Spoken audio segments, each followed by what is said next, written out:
morning children. I am your English teacher. Today we will continue with the chapter The 100 Dresses part 2 from the first flight textbook children. In continuation of the previous lesson, The 100 Dresses part 2 reveals why Wanda Petronsky had not been coming to school. The Petronsky family decided to move to a big city where no one would care about their unfamiliar name. On hearing the note, Maddie and Peggy got anxious as they realized that they would never get a chance for making amends for all the teasing they had done. So children, here both the girls got relieved only on learning that Wanda liked them and had dedicated one of the 100 dresses to each one of them. So children, now let us move on to the lesson, The 100 Dresses part 2. Children, here the lesson begins with all the students of room number 13 having a look at the wonderful drawings of Wanda Petronsky. Only then a note is received by Miss Mason from Wanda's father informing that none of his two children will attend the school as they are moving to a big city where no one would judge them for their names. Miss Mason was left shocked and conveyed her disappointment to the class. Maddie was affected by this letter of Wanda's father. She instantly developed an urge to apologize to Wanda. See children, what she did is, both Peggy and Maddie, the two best friends, rushed to Bogan's Heights, hoping that the family hadn't moved yet. But to their dismay, there was no sign of life in and around the house. Maddie lost her sleep, thinking what a coward she is, who could not stand against the wrong. That day, she decided that she'll never let anyone tease someone like that again. So she was thinking nobody would tease like this. That weekend, Peggy and Maddie decided to write a letter to Wanda that was originally meant to be apologizing letter, children, it was. But they ended up writing a friendly note asking her how did she like the new place. Weeks passed by and there was no reply until one day near Christmas, Miss Mason announces that she heard from Wanda in that letter. Wanda wrote, she misses everyone and conveyed her intention of gifting one dress each to Maddie and Peggy because she has a whole new lot of 100 dresses lined up in her new house. Both of them were very happy to receive it and later realized that it was their faces she had drawn along with the dresses. Thus, they both concluded that Wanda did like them.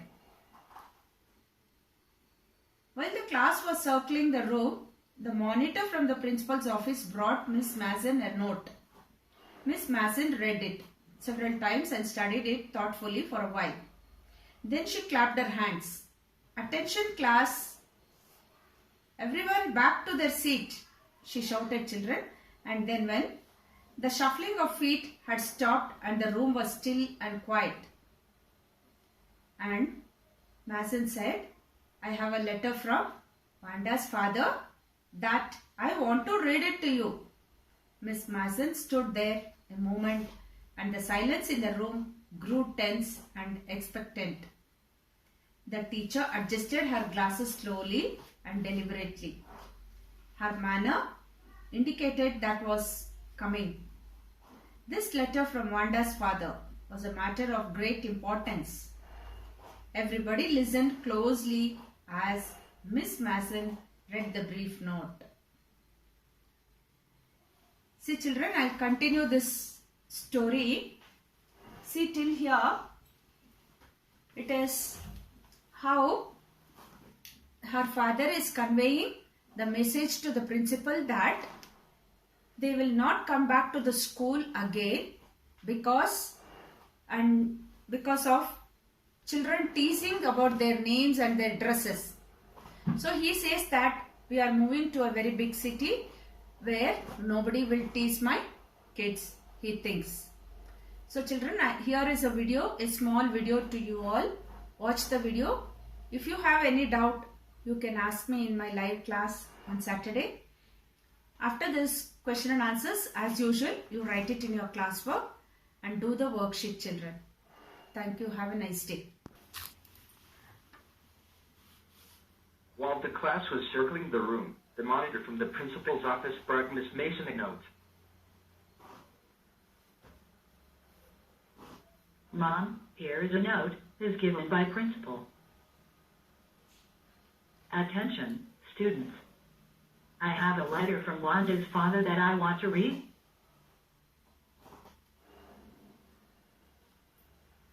Dear teacher, my Wanda will not come to your school anymore. Jake also.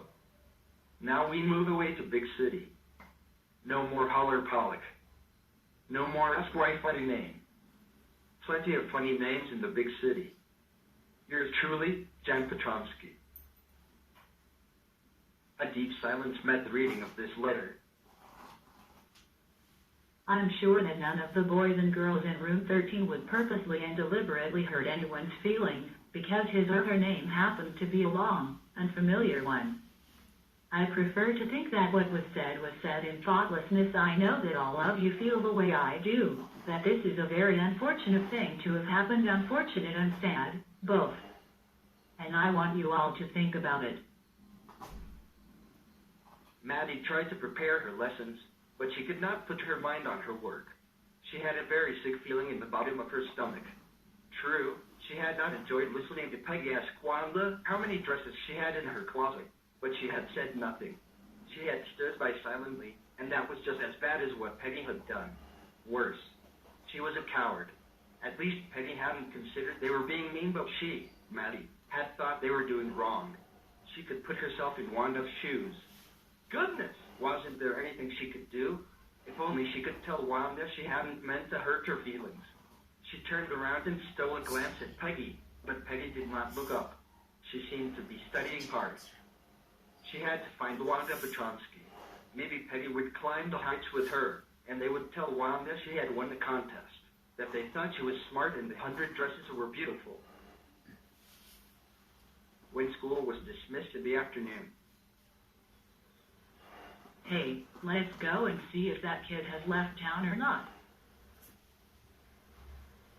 The two girls hurried out of the building, up the street toward Bogan's Heights. I never did call her a foreigner or make fun of her name. I never thought she had the sense to know we were making fun of her anyway. I thought she was too dumb. And gee, look how she can draw. Maddie could say nothing. All she hoped was that they would find Wanda. She wanted to tell her not to move away and everybody would be nice. She and Peggy would fight anybody who was not nice. I think that's where the Petronskys live. Peggy knocked firmly on the door, but there was no answer. She and Maddie went around to the backyard and knocked there. Still, there was no answer. There was no doubt about it. The Petronskys were gone. How could they ever make amends? They turned slowly and made their way back down the hill.